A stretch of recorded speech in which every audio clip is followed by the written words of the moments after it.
আজ শুভ জন্মাষ্টমী। সকলকে আবার আমার চ্যানেলে স্বাগত। আশা করি আজকের দিনটা সকলের খুব ভালো কাটবে। আজ লোকনাথ বাবারও আবির্ভাব দিবস, তাই সকলেই লোকনাথ বাবার মন্দিরেও ছুটে যাচ্ছেন। সারা ভারত জুড়ে বিভিন্ন শ্রীকৃষ্ণ ধামে খুব ধুমধামের সাথে এই জন্মাষ্টমী উৎসব পালন হচ্ছে। শুভ তিথিতে বিভিন্ন সাংস্কৃতিক অনুষ্ঠানেরও আয়োজন করা হচ্ছে। কলকাতার বিভিন্ন কৃষ্ণ মন্দিরে, ইস্কন মন্দিরে, মায়াপুর, নবদ্বীপ, বৃন্দাবন, এছাড়া মথুরা, আরও নানা বিখ্যাত ভারতের মন্দিরগুলিতে এবং ধর্মীয় স্থানে শ্রীকৃষ্ণের আরাধনা করা হচ্ছে। আসুন আপনারাও ঘুরে দেখুন আপনাদের আশেপাশের বিখ্যাত কিছু কৃষ্ণ মন্দির। যেহেতু ঝুলন গত সপ্তাহতেই ছিল, তাই জন্মাষ্টমী অবধিও এই ঝুলনের মেলা লক্ষ্য করতে পারবেন। চলুন আজকে আমাদের নদিয়া জেলার কল্যাণীর রথতলায় আপনাদের নিয়ে যাই। কাঁচরাপাড়া এবং কল্যাণীর মধ্যবর্তী স্থানে রথতলাতে খুব সুন্দর একটি কৃষ্ণ মন্দির আছে। সেখানে শিয়ালদা থেকে আপনি ব্যারাকপুর নৈহাটি লোকাল বাদে সমস্ত ট্রেনই আপনাকে কল্যাণী বা কাঁচরাপাড়ায় নিয়ে আসবে। চলুন। বাই রোড আপনি কল্যাণী এক্সপ্রেসওয়ে ধরে কলকাতা থেকে সরাসরি চলে আসুন কল্যাণী, আর সেখান থেকে কল্যাণীর রথতলায়।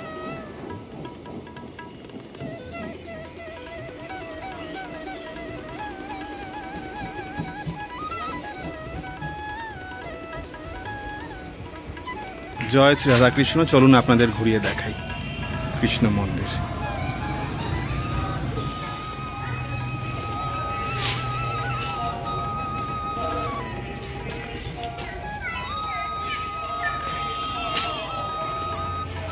কৃষ্ণ, অপূর্ব সুন্দর কৃষ্ণ মন্দির।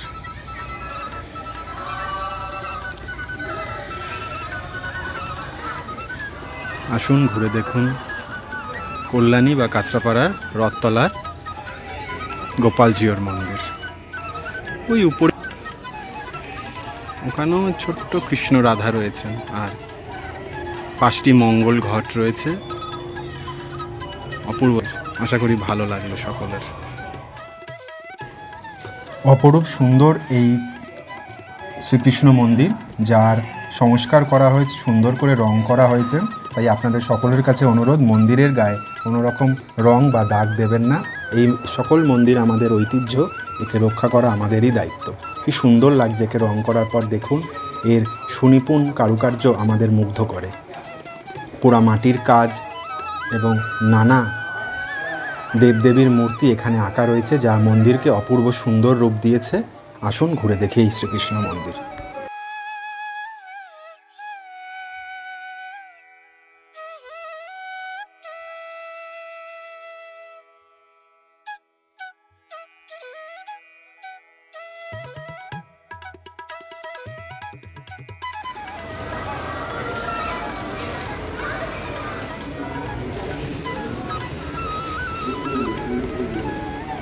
জয় শ্রীকৃষ্ণের জয়, জয় শ্রী রাধা গোবিন্দের জয়, জয় শ্রী মদন মোহনের জয়।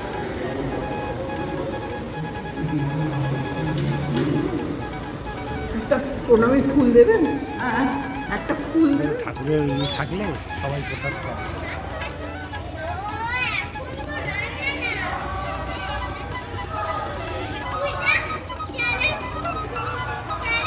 কাঁচরাপাড়ার রথতলায় যে কৃষ্ণ মন্দির রয়েছে সেখানের ভিডিও। আশা করি ভালো লাগবে। আপনারাও আসুন, ঘুরে যাবেন। আজকে জন্মাষ্টমীর পূর্ণ লগ্নে এখানে এসেছিলাম আপনাদেরও দর্শন করা। সকলে ভালো থাকবেন, সুস্থ থাকবেন।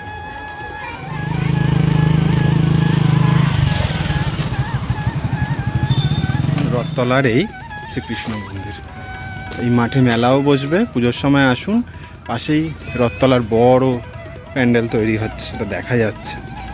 বিশাল বড় প্যান্ডেল। এরপর এখানকার প্যান্ডেল। আসুন একই সাথে দর্শন করে যাবেন শ্রীকৃষ্ণ। শুভ জন্মাষ্টমীর অনেক অনেক শুভকামনা সকলকে। সামনেই এই মন্দিরের রথ চোখে পড়বে। এই গোপালজিওর মন্দির দেখে সকলেরই ভালো লেগেছে। আপনারা কোথাও কোথায় ঘুরতে গেলেন অবশ্যই জানাবেন। সারা কলকাতা, সারা ভারত জুড়ে শ্রীকৃষ্ণের মন্দিরে আজ ধুমধামের সাথে জন্মাষ্টমী উৎসব পালন করা হচ্ছে। শ্রীকৃষ্ণের জন্মতিথি একই সাথে বাবা লোকনাথেরও আজ আবির্ভাব দিবস। তাই চাকলা, কচুয়াধাম সহ বাবা লোকনাথের বড় বড় মন্দিরে খুব সুন্দরভাবে এই তিথিকে পালন করা হচ্ছে। তার সাথেই খুব সুস্বাদু খাবারের দ্বারা ঠাকুরকে ভোগ নিবেদন করা হচ্ছে, যেমন তালের বড়া, খিচুড়ি, পায়েস, ননি, আরও অনেক সুমধুর সমস্ত খাবার দাবার, যা দেখলেই আমাদের মন আনন্দে ভরে ওঠে। এবং বিভিন্ন স্থানে বাউল গীতি, লোকগীতি, এছাড়াও ঝুলনের মেলাও কোথাও কোথাও চলছে। বেশ জমজমাট আজকের দিনটা। তাই আপনারাও ঘুরে আসুন। আর আমার এই ভিডিও আশা করি সকলের ভালো লাগলে অবশ্যই আমার চ্যানেলটি সাবস্ক্রাইব করবেন, আপনাদের মূল্যবান মতামত জানাবেন। সকলে ভালো থাকবেন, সুস্থ থাকবেন। ভগবান শ্রীকৃষ্ণ সকলের উপর তার কৃপাদৃষ্টি বজায় রাখুন, এই কামনাই করি। সকলকে শুভ বুদ্ধি প্রদান করুন, বিপদে একে অপরের মানুষ পাশে দাঁড়াক, অস্থির পরিস্থিতি দূর হোক।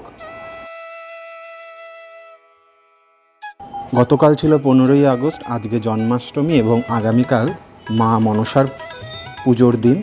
তাই বাঙালির 12 মাসে 13 পার্বণ বলাই চলে। চারিদিকে উৎসবের আমেজ চলছে এবং সব জায়গাতেই কোনো না কোনো সাংস্কৃতিক অনুষ্ঠান চলছে। আগামীকাল মনসা পুজোর দিনও আমি একটি ভিডিও আপনাদের সামনে তুলে ধরার চেষ্টা করব। খুব সুন্দর সেখানে মা মনসার আরাধনা করা হয়ে থাকে, আপনাদের সামনে তুলে ধরলে আপনাদেরও ভালো লাগবে। আজকের মতো বিদায় নিলাম। সকলে ভালো থাকবেন, সুস্থ থাকবেন। শুভরাত্রি। জয় শ্রীকৃষ্ণ, জয় শ্রী রাধা গোবিন্দের জয়, জয় শ্রী মদন মোহনের জয়। সকলকে ভালো রেখো, সুস্থ রেখো।